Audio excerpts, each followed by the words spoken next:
Tous, ça fait plaisir aussi de revoir des anciens élèves de l'année dernière, par exemple, et de vous voir aussi les premières et deuxième années, forcément. Juste pour compléter un tout petit peu et pour vous resituer nos travaux par rapport à cette thématique. Personnellement, je suis doctorant donc au M2S et mes travaux de recherche, c'est sur la course à pied en réalité virtuelle et plus généralement l'entraînement sportif. Comment la réalité virtuelle peut traiter ces problématiques d'entraînement sportif et autour notamment des feedbacks qu'on renvoie aux apprenants pour qu'ils apprennent. Voilà, donc bonjour à toutes et à tous. Donc, comme Théo l'a dit, on est doctorants tous les deux au laboratoire M2S juste à côté, et Kylian nous l'a aussi magnifiquement présenté.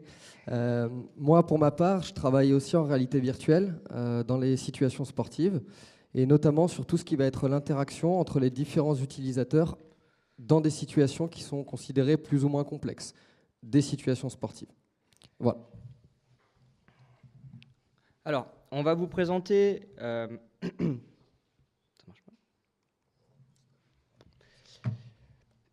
pas. En guise de plan, après une rapide introduction, on va vous proposer déjà qu'est-ce qui se fait en réalité virtuelle et en réalité augmentée, donc en termes technologiques.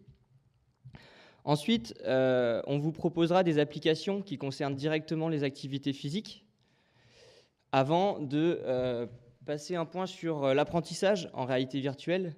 Donc là, on reviendra un peu sur des connaissances théoriques et ensuite appliquées à la pratique, vers des perspectives pour l'éducation physique, tout en essayant, au travers un peu de chaque point, de montrer quels intérêts pourrait avoir l'éducation physique pour la réalité virtuelle et la réalité augmentée. Alors, en guise d'introduction, on pourrait dire que la réalité virtuelle et la réalité augmentée, actuellement, sont à la conquête de nouveaux horizons. Tout récemment, au début janvier, il y a eu un grand show, un grand congrès international qui s'appelle le Consumer Electronics Show à Las Vegas, qui a présenté finalement, qui présente toutes les avancées technologiques dans le monde. Et la réalité virtuelle comme la réalité augmentée, on va les mettre dans le même panier aujourd'hui, représentait un pôle à lui-même parmi la 5G, la santé digitale, l'intelligence artificielle. Et c'est vraiment présenté comme un domaine en pleine expansion, avec énormément de champs d'application, pour ne citer que l'architecture, les jeux vidéo forcément, le tourisme, la médecine, la recherche scientifique et l'éducation. Et si on peut rajouter un point, en ce moment, il y a aussi beaucoup de fonds qui sont injectés dans la réalité virtuelle pour développer des programmes, etc., autour de ces domaines. Mark Zuckerberg, lui, avait fait aussi une conférence fin 2017 en proposant un objectif, c'est de convertir d'ici quelques années 1 milliard d'utilisateurs à la réalité virtuelle. Ce qui montre déjà qu'il y croit beaucoup et que beaucoup de monde y ont trouvé un certain intérêt. Avec cette phrase qui pour moi, résume bien un peu la quête d'identité et un peu la quête de la réalité virtuelle, qui est de vouloir convertir, mais en jouant à la fois sur l'accessibilité et la qualité des dispositifs proposés. Donc finalement, lorsqu'on parle de réalité virtuelle et de toutes ces utilisations, la première chose que l'on peut distinguer, ça va être notamment la qualité, le rendu graphique. Des choses qu'on peut voir notamment dans les jeux vidéo. Vous avez tous pu voir l'évolution au travers des ans de la qualité des jeux. Et de l'autre côté, on a aussi l'accessibilité. Quel est le coût que ça engage? Quel est le coût, alors forcément financier, mais quel est aussi le coût humain? Quelle est la possibilité ou non de savoir utiliser ces différentes technologies? Et finalement, ça va être cette balance entre les deux qui va nous intéresser aussi et qui va nous poser question pour la suite de cette discussion. Alors, on va tout d'abord commencer par définir et clarifier les termes et les nouveaux concepts qui sont liés à la réalité virtuelle et la réalité augmentée, parce qu'on peut avoir plusieurs approches différentes, on peut avoir beaucoup de choses qui se rapportent à ça, donc on va vraiment essayer de définir un certain cadre pour être bien conscient de ce dont on discute. Ensuite, on va essayer de montrer la place actuelle de la réalité virtuelle et de la réalité augmentée dans l'activité physique de manière générale. On va essayer de faire un état des connaissances actuelles autour de l'apprentissage et de l'entraînement en réalité virtuelle et en réalité augmentée. On essaiera de montrer l'intérêt théorique et pratique de l'utilisation de ces dispositifs, comment est-ce qu'on peut les utiliser, dans quelle mesure et comment les mettre en place. Et on essaiera de discuter de la place future faite par l'EPS et les nouveaux modes d'agir et d'envisager une nouvelle motricité qui sera ensuite discutée de manière plus approfondie par Marc Morieux, ici présent. Merci. Alors, en ce qui concerne les avancées technologiques en réalité virtuelle et en réalité augmentée, tout d'abord, je vais vous présenter ce que peut constituer un environnement virtuel. Donc ça, par exemple, c'est un environnement virtuel qu'on utilise au labo, notamment pour mes travaux, avec une piste de course et un environnement désertique. C'est juste un petit environnement dans lequel on peut se déplacer. Les environnements virtuels, c'est vraiment pas nouveau, hein.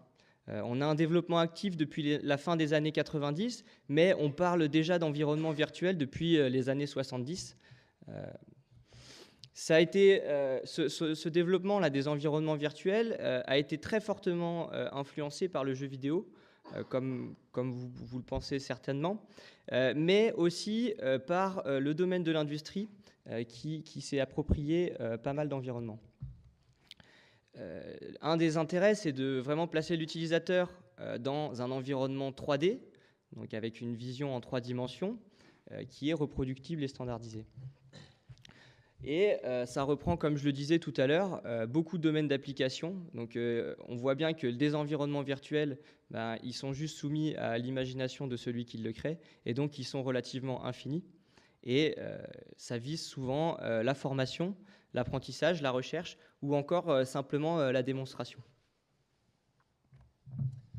Alors on parlait de termes tout à l'heure. La réalité virtuelle, qu'est-ce que c'est concrètement? C'est placer un utilisateur à l'intérieur d'un monde en 3 dimensions qui a été généré par un ordinateur. Donc ça, c'est une définition qui n'est pas jeune du tout, mais elle est encore d'actualité. Les dispositifs actuels permettent aussi d'avoir une activité qui est sensorimotrice, c'est-à-dire utiliser des sens qui vont être autres que celui de la vue. On le verra plus tard, ça peut être le toucher, ça peut être l'ouïe, voilà. Essayer d'associer ces différents sens. Il est modélisé de toutes pièces, en image virtuelle. C'est un petit peu le principe du jeu vidéo. On peut avoir une visualisation à 360 degrés dans l'objectif de produire un effet d'immersion. C'est-à-dire que, où que l'on regarde autour de nous, on se sent vraiment immergé dans l'environnement.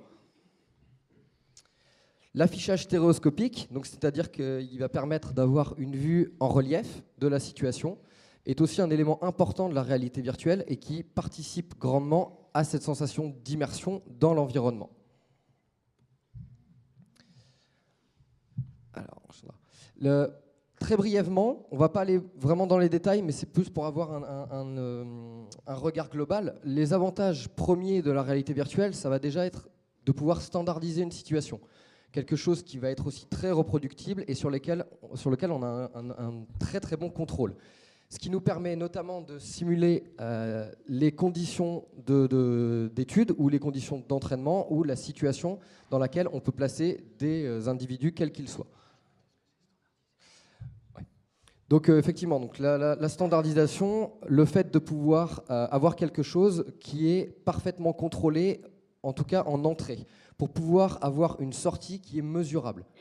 La reproductibilité, c'est-à-dire vraiment pouvoir mettre dans les mêmes conditions des individus à chaque fois qu'on veut reproduire l'expérience. On voit donc ici un intérêt important pour les études perceptives, mais aussi pour les situations d'apprentissage sur lesquelles on aura un bon contrôle.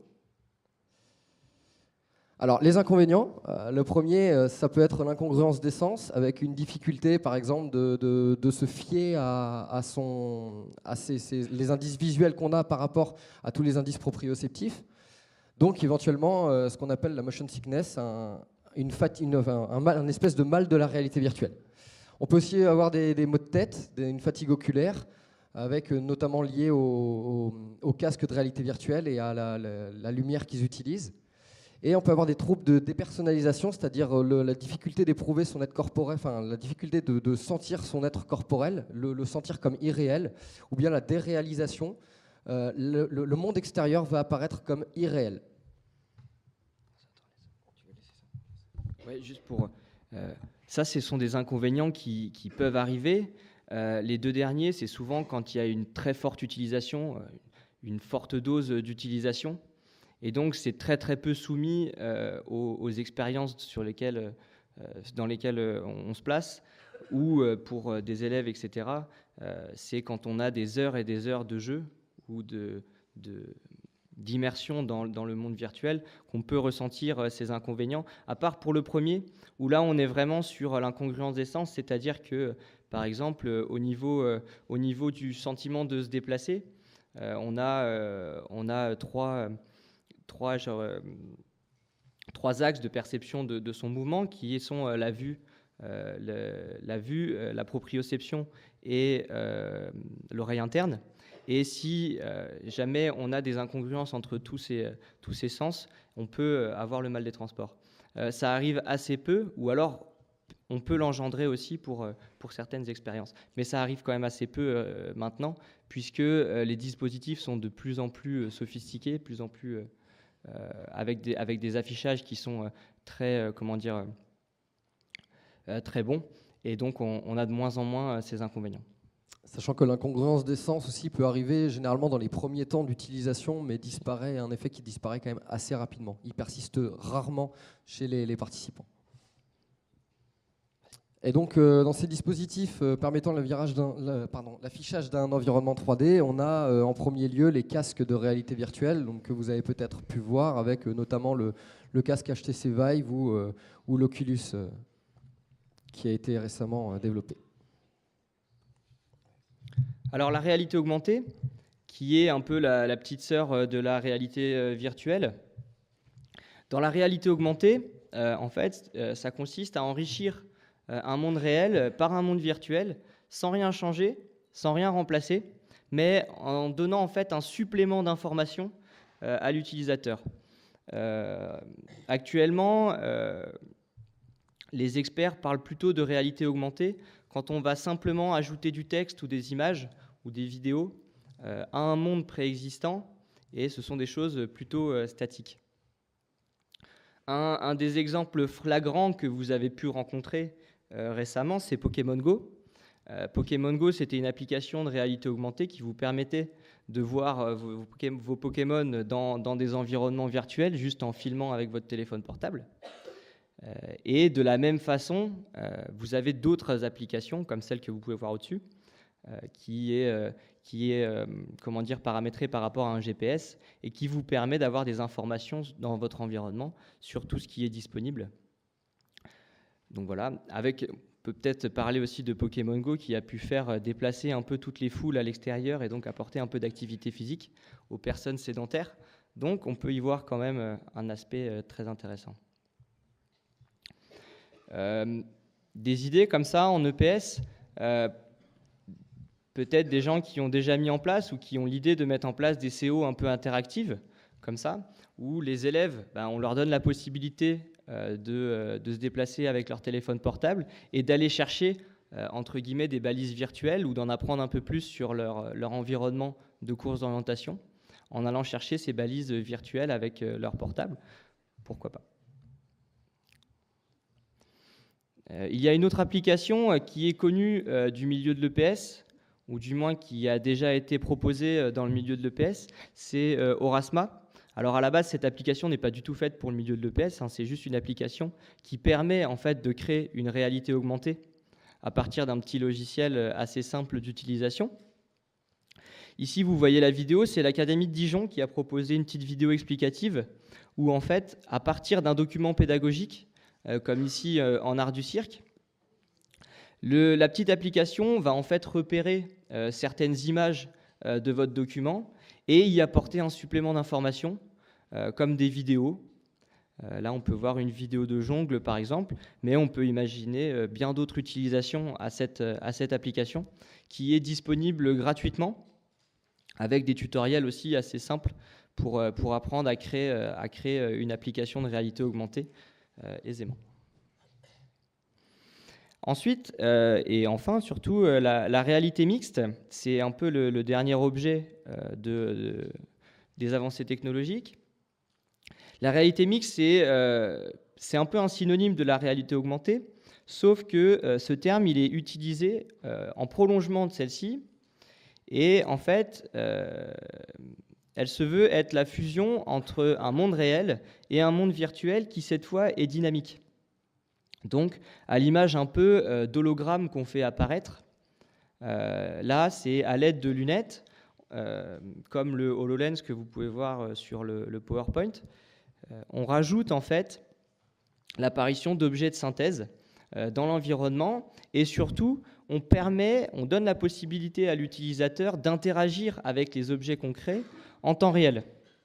Donc là, on peut imaginer cette terre avec laquelle l'utilisateur va pouvoir interagir en allant, je ne sais pas, cliquer sur ou mettre son doigt sur certains pays et donc zoomer, dézoomer, pouvoir aussi aller chercher, on peut imaginer un corps humain, aller rentrer dans le corps humain, regarder un peu ce qu'il y a à l'intérieur, le faire bouger, etc.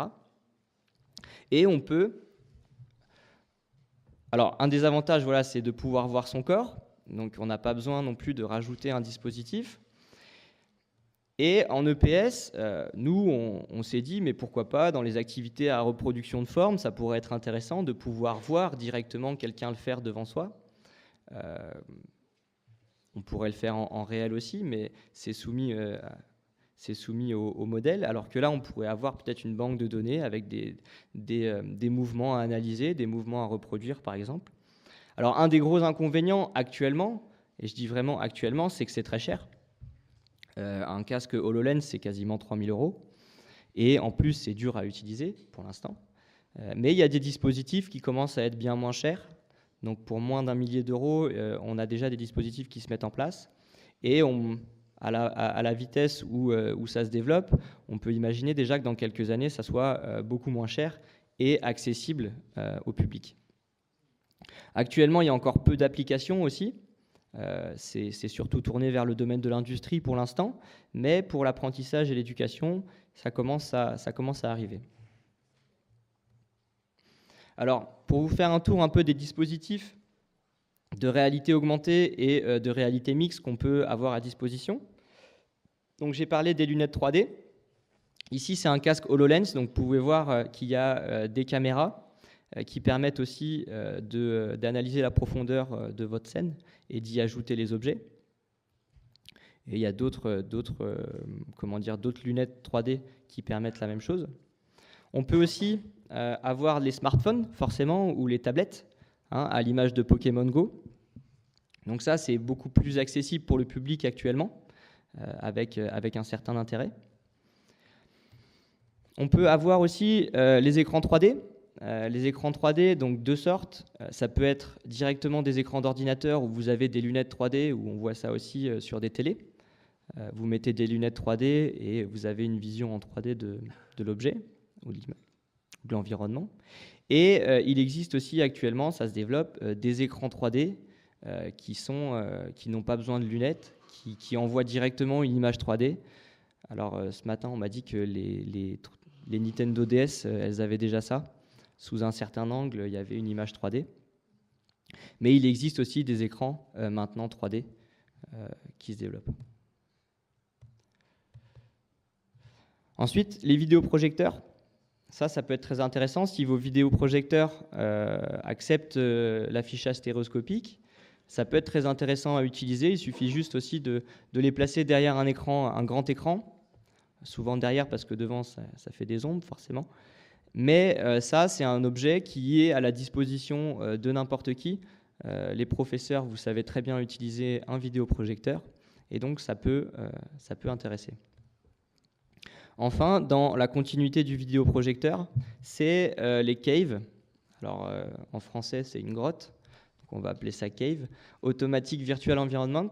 Ça permet, à l'image des vidéoprojecteurs, de placer l'individu dans un environnement, mais cette fois-ci avec plusieurs écrans qui constituent à peu près toutes les dimensions.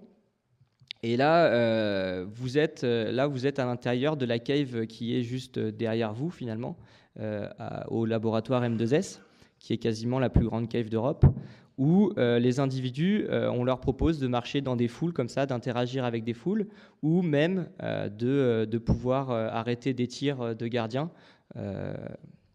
juste en ayant des lunettes 3D et en ayant un but derrière soi.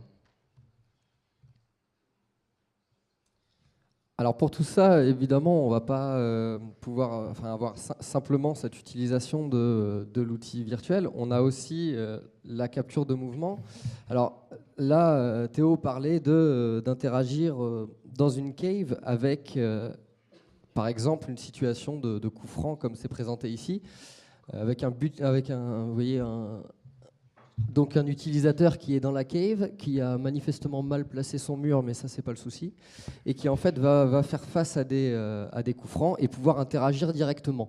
Je ne sais pas si vous arrivez à voir, mais il a sur les mains des espèces alors pas vraiment de gants, mais en tout cas ils sont repérés par un système de capture de mouvement qui lui permettent d'interagir directement. C'est-à-dire que si le ballon virtuel entre en collision avec sa main réelle, le système le détectera.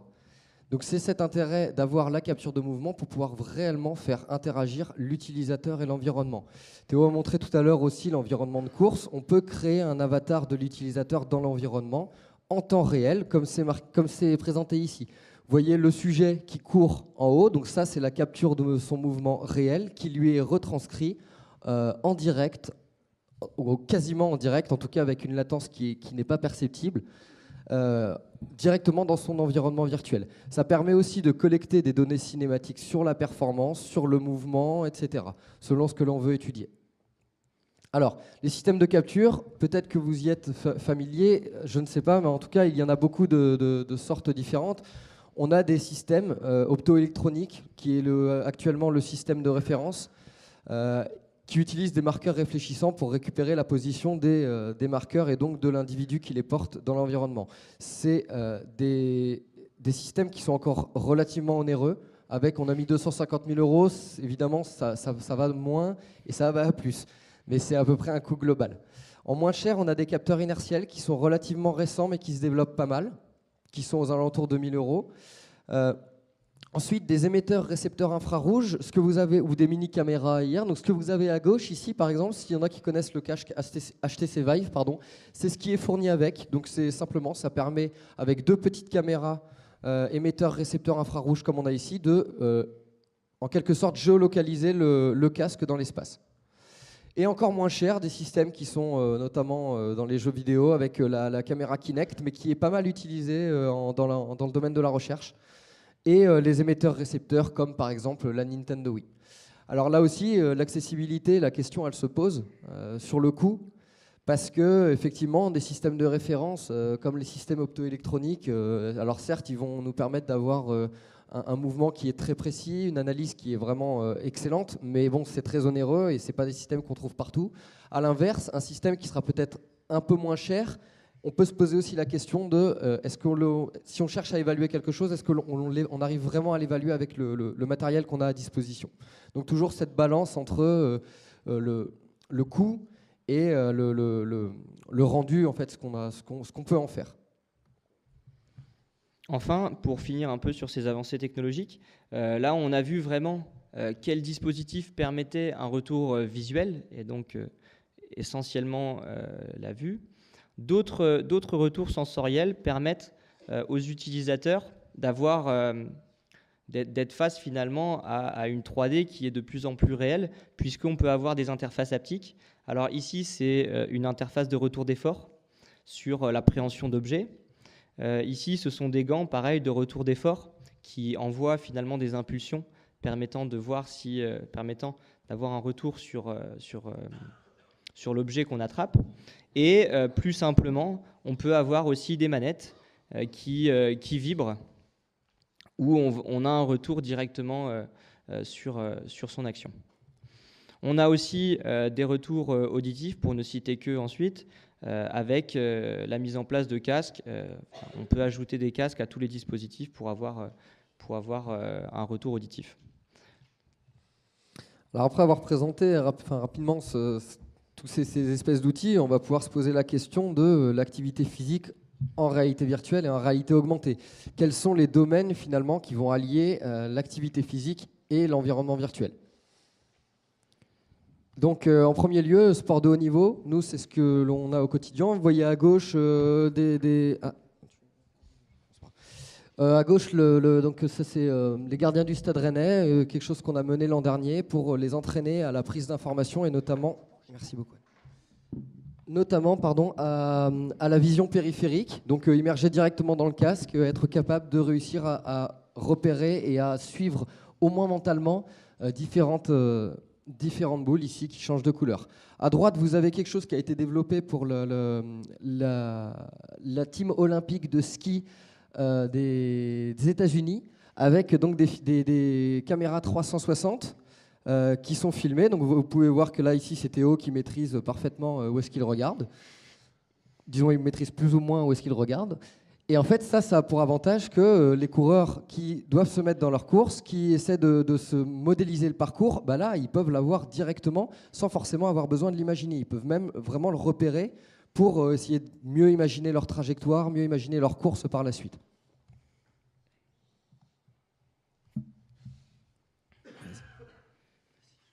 Un autre domaine en pleine expansion qui allie activité physique et environnement virtuel, c'est le fitness, au travers des salles de sport, mais aussi de quelques PME, quelques petites entreprises qui proposent finalement à moindre coût des salles de réalité virtuelle.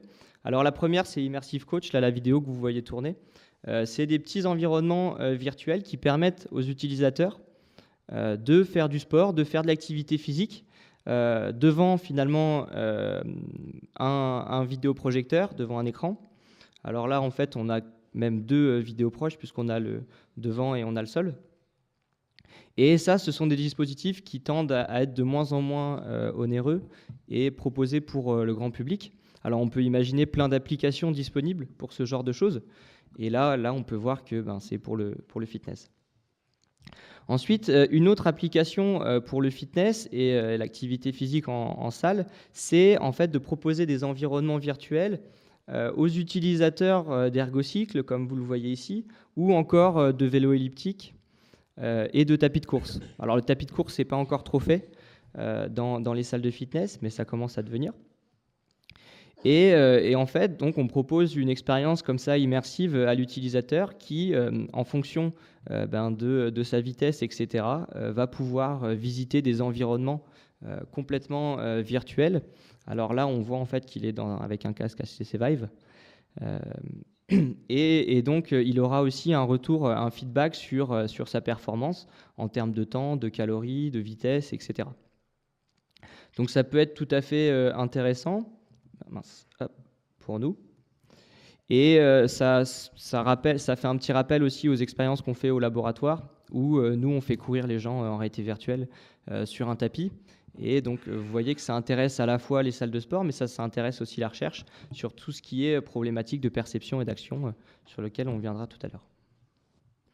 Alors, un autre élément d'étude, ça va être l'activité physique adaptée, avec, comme vous pouvez le voir par exemple à droite, des problématiques de coordination, des problématiques d'équilibre qui vont être retrouvées au travers de ce qu'on appelle les serious games, donc vraiment les jeux sérieux, pour essayer de travailler une ou plusieurs aptitudes particulières.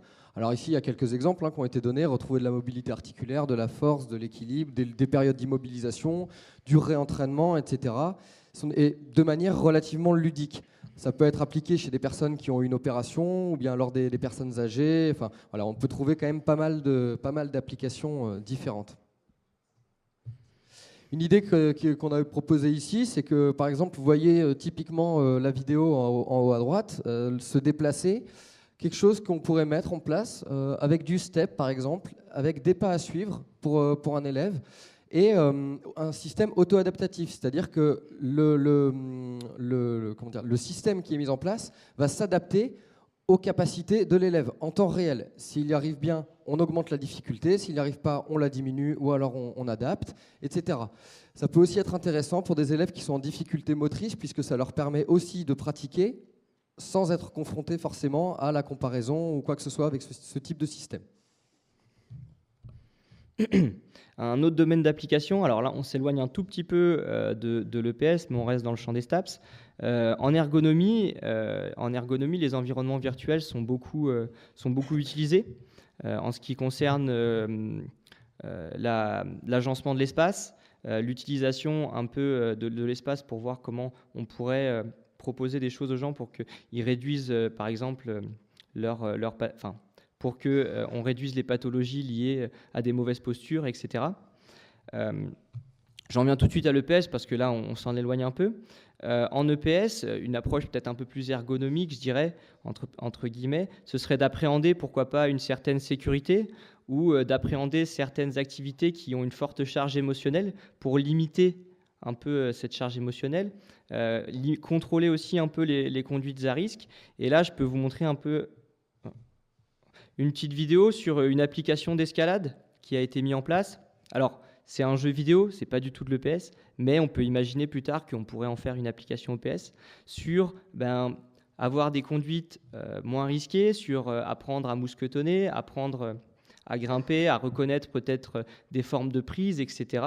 Et ces environnements sont très très réalistes et permettent une expérience visuelle assez intéressante. Là, je vais faire aller la vidéo jusqu'à la fin pour que vous y voyez un peu. Voilà. Et enfin, un autre domaine qui s'est fortement tourné vers l'activité physique, c'est le spectacle et le divertissement. Vous voyez la première application en haut avec on voit un cycliste. En fait, l'idée, c'est de pouvoir faire interagir, ou plutôt faire rouler les cyclistes entre eux quand ils sont sur home trainer à la maison, un peu à l'image de l'application Strava, je ne sais pas si vous connaissez, où on peut comparer un peu ses performances. Là, on peut rouler avec des amis en direct ou en différé et avoir un retour pareil visuel sur sa performance, sur sa dépense énergétique. On peut aussi s'immerger dans plein d'environnements qui nous sont inconnus. On peut aussi ajouter de la pente, de la descente, de la difficulté, rien qu'avec ces dispositifs. Ensuite, un autre dispositif, c'est l'enregistrement vidéo de l'activité physique, de matchs sportifs ou de spectacles artistiques. Et en fait, en enregistrant avec une vue gauche, une vue droite, comme vous voyez avec la caméra là, on permet en fait à l'utilisateur de s'immerger en 3D exactement à la position de la caméra. Et donc de pouvoir suivre le match, par exemple là de foot, sous différents angles, en étant un vrai spectateur et de pouvoir changer un peu de position. Alors, ça nous évoque un peu des idées. Nous, pour l'EPS, la première, ce serait l'émulation, peut-être entre les élèves en réalité virtuelle. Notamment, j'y reviendrai tout à l'heure, sur de l'ergocycle, par exemple, quand on utilise l'ergocycle. Et ensuite, surtout, envisager d'autres rôles que celui de personnes actives, plutôt prendre un rôle d'arbitre ou prendre un rôle de spectateur. Et la réalité virtuelle pourrait nous apprendre aussi à évaluer des situations en tant qu'arbitre ou à critiquer ou regarder une activité au travers du spectateur. Donc finalement, tous ces domaines qu'on a vus là, qui allient l'activité physique et les environnements virtuels, dans lesquels des travaux sont déjà menés ou des applications ont déjà été faites, si on se rapporte au champ des STAPS, on voit qu'il y a des choses en termes d'entraînement sportif, on a des choses dans le management, on a des choses dans les activités physiques adaptées, on a aussi des choses en ergonomie et en métier de la forme. Et finalement, pour l'instant, les seules choses où on manque un petit peu d'éléments de travail, c'est l'éducation physique, le domaine de l'éducation physique. Donc on se pose la question de pourquoi est-ce qu'on va investir tous les champs des STAPS et pourquoi est-ce qu'on n'investit pas encore l'EPS, directement le champ de l'EPS. Voilà, on en vient un peu à l'apprentissage par la réalité virtuelle. Alors là, c'est un petit détour théorique pour comprendre un peu tout ce qui peut nous motiver en tant que scientifique ou en tant que prof pour traiter de cet apprentissage moteur. Alors, définition large, pour nous, on va prendre l'apprentissage moteur comme le développement de la motricité avec une modification observable du comportement. Le lien avec la perception, La perception, c'est vraiment le lien direct entre nos sens et l'environnement, et c'est cette perception qui va nous permettre de réagir aux stimuli extérieurs et de s'y adapter, et donc de produire un comportement moteur. En termes de cadrage un peu théorique, on a affaire ici, en fait, au débat entre approche prescriptive et approche émergente. On a vraiment un débat fort entre courants théoriques sur l'apprentissage moteur, mais pour nous, ce qui est plus important, c'est qu'en fait, on a plusieurs approches pour envisager l'apprentissage moteur, en réalité virtuelle et en réalité augmentée. Juste pour qu'on parle un peu de la même chose, ici, l'approche cognitiviste, on la voit plutôt comme un système de traitement de l'information, où l'idée, c'est vraiment d'aller sélectionner une information, la traiter, choisir le bon programme moteur généralisé pour pouvoir y répondre, et avec des programmes moteurs qui sont stockés en mémoire. On a aussi des bases de connaissances permettant de traiter ces questions. Et du coup, l'apprentissage, d'un point de vue de cette approche, ce serait plutôt, l'apprentissage moteur, serait plutôt d'optimiser les processus de traitement de l'information. J'y ajoute aussi une autre théorie qui est plutôt l'apprentissage socio-cognitif par observation, où là, on regarde finalement l'autre pour apprendre. De l'autre côté, on a tout ce qui est approche écologique, avec notamment ce point de vue qui est qu'on a un couplage entre la perception et l'action, qui fait que quand je vais me déplacer, je vais percevoir et je vais me déplacer en fonction de ce que je perçois. Et donc, finalement, c'est l'environnement qui va spécifier l'action en fonction des capacités du sujet et en fonction de ce qu'il peut percevoir. Ici, l'apprentissage qu'on envisage, l'apprentissage moteur, c'est plutôt une éducation à l'attention.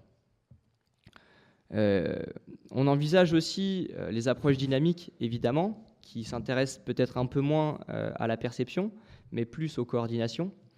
Et donc, on en parlera quand même tout à l'heure. Quels impacts ça peut avoir sur l'apprentissage en réalité virtuelle ?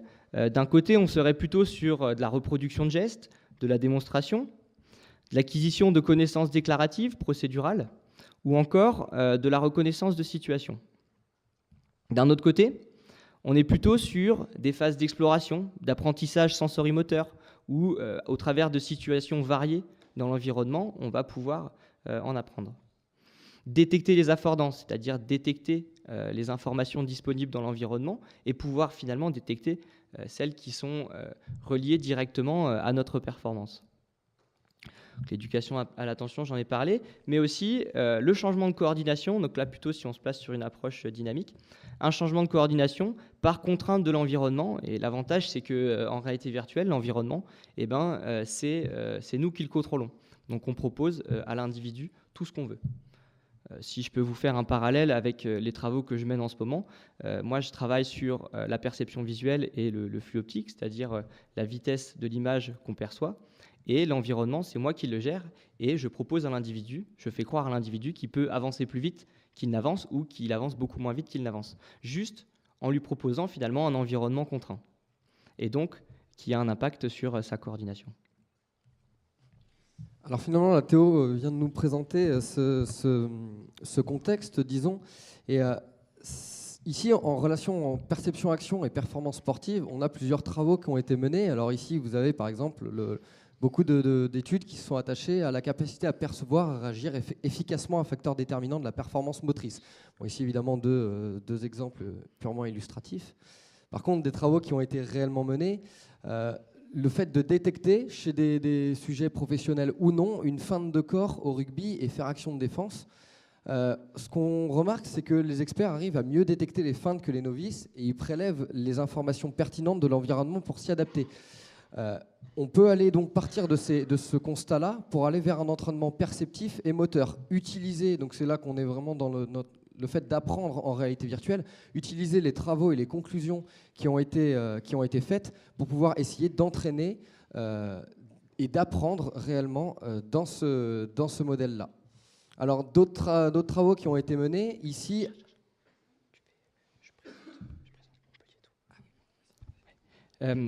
D'autres auteurs qui sont du collectif de Montpellier, du laboratoire de Montpellier, sur la réalité virtuelle, voient la réalité virtuelle comme un accélérateur d'apprentissage.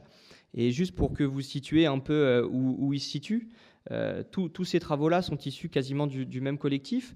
Et en fait, ils ont obtenu un projet européen. Donc c'est quand même des projets qui sont financés à hauteur de quasiment des millions d'euros sur finalement l'apprentissage moteur en réalité virtuelle. Et donc, ils ont pris deux exemples. Ils ont pris deux exemples en activité physique, mais il y avait aussi 5 ou 6 autres apprentissages différents qui concernaient plutôt le milieu de l'industrie ou des arts. Ici, ils ont notamment essayé de faire apprendre à jongler les apprenants en réalité virtuelle, en se basant notamment sur l'ajout de stimuli entre des vibrations et des sons, et forcément un retour visuel. Et donc, ils ont créé des situations d'apprentissage, notamment basées sur donc, tous ces retours perceptifs, et ils proposaient aux individus de jongler avec des balles virtuelles, hein, donc c'était vraiment en réalité virtuelle, avec des balles virtuelles de couleurs, et qui faisaient du bruit. Donc quand la balle arrivait dans les mains, en fait, il y avait une vibration. Quand la balle décollait des mains, à son point culminant, il y avait un son qui permettait de reconnaître finalement une certaine trajectoire de balle.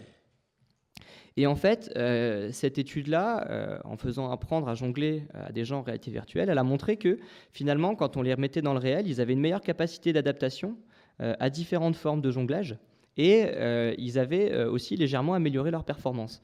Ça montre déjà de 1 ils ont montré que par rapport à leur étude, il y avait un transfert qui se faisait dans le réel, donc que l'apprentissage dans le virtuel pouvait traiter un peu de cette question dans le réel, et qu'on pouvait finalement, par cet apprentissage exploratoire, parce que là c'est plutôt exploratoire en fonction des sens, pouvoir avoir une meilleure flexibilité ensuite pour s'adapter à différentes formes. Alors, un autre exemple qui a été mené, c'est de ramer ensemble en réalité virtuelle. Donc, notamment des travaux qui ont montré qu'on pouvait améliorer la technique de rame et aussi éduquer plus facilement au rythme de nage de rame en fonction des conditions utilisées et avec l'utilisation de la réalité virtuelle. Une autre des travaux qu'on mène actuellement, de coopérer dans des tâches d'interception manuelle. Ici, ce sont des travaux qui sont très très récents, très peu de travaux menés sur le sujet encore. Donc c'est vraiment les prémices d'une tâche de coopération en réalité virtuelle. L'intérêt principal que l'on voit à ça, c'est que on ne va pas aller chercher uniquement une coordination personnelle, on va aussi aller chercher une coordination interpersonnelle et essayer de voir comment est-ce qu'on peut réagir collectivement à une situation, se coordonner collectivement pour pouvoir être le plus efficace possible et donc participer avec l'autre à une tâche commune. Et donc on en vient un peu à ce que vous attendez, quelle perspective pour l'EPS. Finalement, pour voir un peu, pour imaginer quelle perspective on pourrait apporter à l'EPS, la première question à se poser pour moi, finalement, c'est mettre la réalité virtuelle au service de quels objectifs. Alors on a pu en évoquer un peu certains au travers de la présentation. Donc on va revenir un peu dessus. Par exemple, tout d'abord, forcément, puisque c'est un peu le rôle principal du prof d'EPS, ou plutôt même un des objectifs principaux de l'EPS, c'est de développer la motricité des élèves. Et donc, la réalité virtuelle, on l'a un peu montré là, vis-à-vis de tous ces exemples, que la réalité virtuelle avait un rôle à jouer sur le développement de la motricité, en ciblant notamment certaines compétences plus que d'autres. La réalité virtuelle au service aussi peut-être de l'appropriation de méthodes et d'outils. On entre quand même dans une ère du numérique où tout devient numérique, où la technologie avance bien plus vite qu'on ne la découvre généralement en tant qu'utilisateur. Le jour où on découvre un truc, on se dit en fait que c'est déjà bien passé et qu'il y a des choses qui sont encore mieux. Nous, dans la réalité virtuelle, on utilise des casques. Il y en a déjà plusieurs qui sortent cette année, avec lesquels on va peut-être pas travailler tout de suite, mais là, en fait, la technologie avance très très vite et les possibilités d'utilisation avancent très très vite. La réalité virtuelle, oui, mais aussi pour s'approprier une certaine culture sportive et artistique. Alors là, quand je parle de culture, j'ai pris ce terme plutôt en termes de connaissances, apporter des connaissances au travers peut-être du rôle de spectateur, comme on l'a vu tout à l'heure, ou des connaissances sur le corps humain, sur le fonctionnement du corps à l'exercice, etc. Cette réalité virtuelle peut permettre d'être une interface finalement pour s'approprier certaines connaissances. Et enfin, sûrement un objectif qui nous paraît essentiel, c'est de traiter l'inclusion des élèves à besoins éducatifs particuliers ou à besoins moteurs particuliers en situation aussi de handicap, parce que ce sont des situations, elle permet de créer des situations où elle propose des situations d'apprentissage qui sont déjà réfléchies en amont et qui mettent les élèves en difficulté face à un outil qui permet peut-être de répondre de façon précise à leurs problèmes là, moteurs, par exemple. Là, on parlait tout à l'heure d'équilibre, de coordination, etc. Finalement, la réalité virtuelle pourrait être intéressante dans ce sens. En complément de l'EPS, il ne faut pas oublier aussi que l'AS est fortement présente dans l'activité du prof d'EPS, et donc elle pourrait constituer une occasion pour les élèves volontaires de vivre une nouvelle expérience en réalité virtuelle. J'ai pris l'extrait des programmes parce que je trouve qu'il illustre bien la place que peut prendre la réalité virtuelle, ou petite place que peut prendre la réalité virtuelle.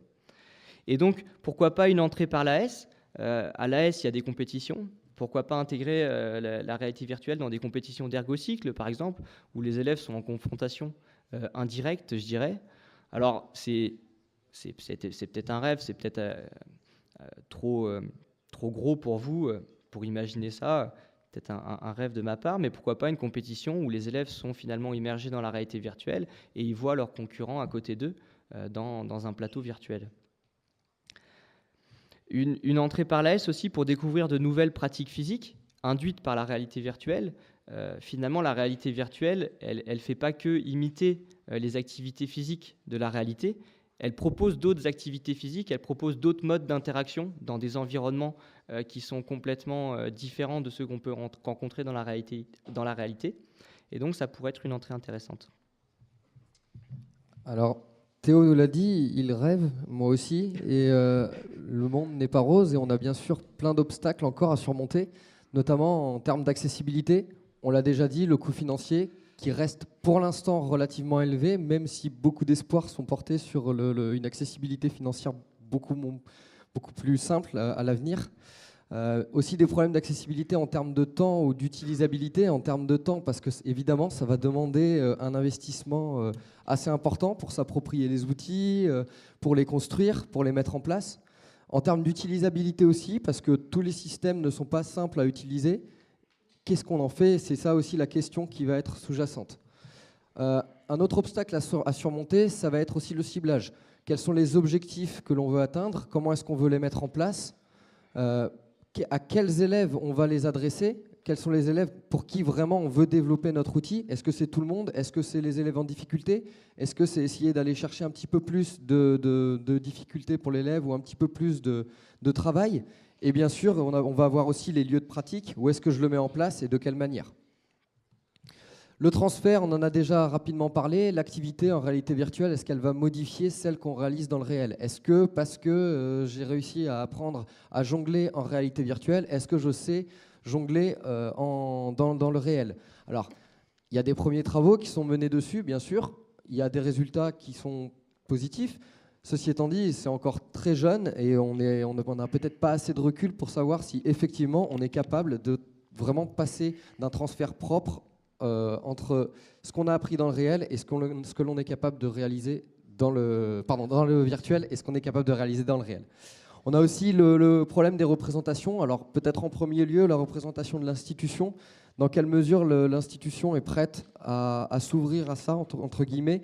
La représentation des élèves, est-ce que pour moi la réalité virtuelle, je suis élève, est-ce que pour moi la réalité virtuelle c'est vraiment un outil d'apprentissage que je peux utiliser en EPS et que je veux utiliser en EPS, ou est-ce que je le vois plus comme beaucoup le voient actuellement comme un objet assez ludique finalement qui est plutôt associé aux jeux vidéo, et est-ce que j'ai envie de le voir différemment ? Aussi bien sûr les représentations des enseignants par rapport à cet outil. Et enfin le dernier qu'on a nommé éthique, je dirais, avec le fait que pour l'instant, comme on l'a précisé, il y a assez peu de choses qui se font à plusieurs en réalité virtuelle. Donc c'est sûr qu'on a quand même un côté d'isolement qui est possible. L'élève on va pouvoir se demander, est-ce qu'il n'est pas finalement tout seul face à sa tâche en réalité virtuelle ? Et le rôle de l'enseignant, que devient le rôle de l'enseignant? Dans quelle mesure est-ce qu'il apporte sa pierre à l'édifice lorsque son élève est face à une situation d'environnement virtuel? Quel est son rôle derrière tout ça? Voilà, on vous remercie pour votre attention. On vous laisse sur une petite représentation sympa de ce qu'on imaginerait ou ce qu'on pourrait imaginer comme EPS de demain. Alors on a mis 2025, ça pourrait être 2055 peut-être. En fait, c'est juste pour resituer, on est vraiment à l'aube de l'arrivée de la réalité virtuelle dans l'éducation. Alors est-ce qu'elle va vraiment y arriver? On ne sait pas. Comment elle va le faire? On ne sait pas non plus. Mais du moins, on pourrait toujours se projeter et imaginer ce que ça pourrait être. Merci. Merci à vous.